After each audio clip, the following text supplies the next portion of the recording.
Alright, this is Andrew with Joda Home Inspections.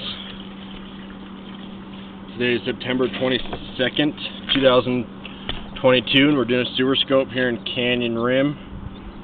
We're at 2925 east, 2965 south. We've got the camera pushed out about 120 feet. Now we're going to pull it back and record it and see what we find. So this first connection point is called the nose on. This is where it goes from your lateral line into the main city line. If you look at that piece of waste right there, that's something that I pushed through your line. Some sort of a growth or buildup that my camera got caught on. It looks like it's still caught on something, maybe on a root of some sort. So a little bit of gravel cement is what this looks like. It's real common to have a gravel cement nose on. And a little bit of an offset here. So if you look at the top of that pipe, how it's not lined up real well, it looks like these joints have slipped a little bit. Looks like water and waste is still making its way through, which is important. I mean, maybe probably the most important thing. But when you have a little gap like that, water can leak through and create a void underneath the pipe, which can cause settling. So not ideal.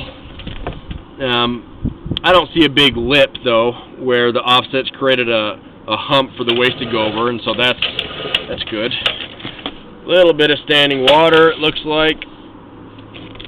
So this is a little bit of a belly. This is probably why I had to push my camera through that waste. When you have a belly like this, waste can get stuck in the line. You can see all that stuff swirling around. Toilet paper and human waste. It doesn't look like it's very long, so that's good. But there is a little bit of a belly.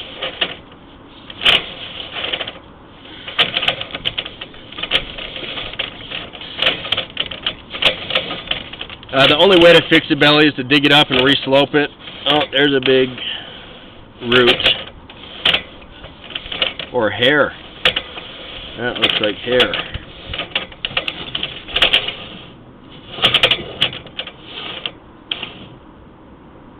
That's pretty big. It could be hair that built up on a root.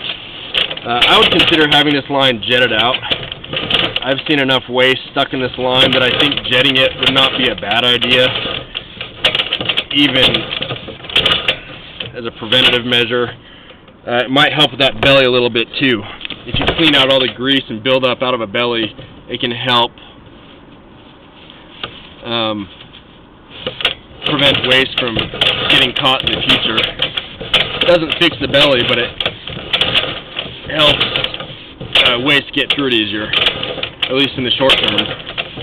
This looks like transite pipe, which is a cement asbestos pipe. This section's looking great. No roots, no standing water, so that means you have good grade.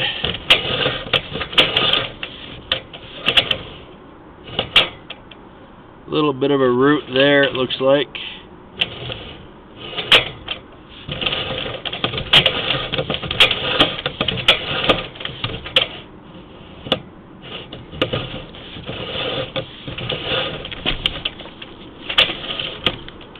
Now we're going through some cast iron.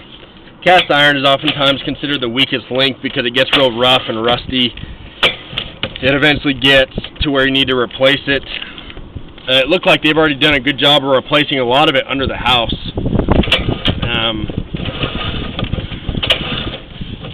Looks like you definitely still have some. See, that's where it transitions back to ABS. ABS is what's under the house. ABS is a plastic pipe. They still use ABS on a lot of new construction. Now we're going up the roof stack, so you're not going to see much here. So kind of a mix of old pipe and new pipe. The biggest concern here is that you have a little bit of a belly. You might consider getting the insurance on the line. That way, if and when you have a backup, it can help offset that cost. Also, when that cast iron needs to be replaced, they might help offset the cost as well. I'm going to end this recording now.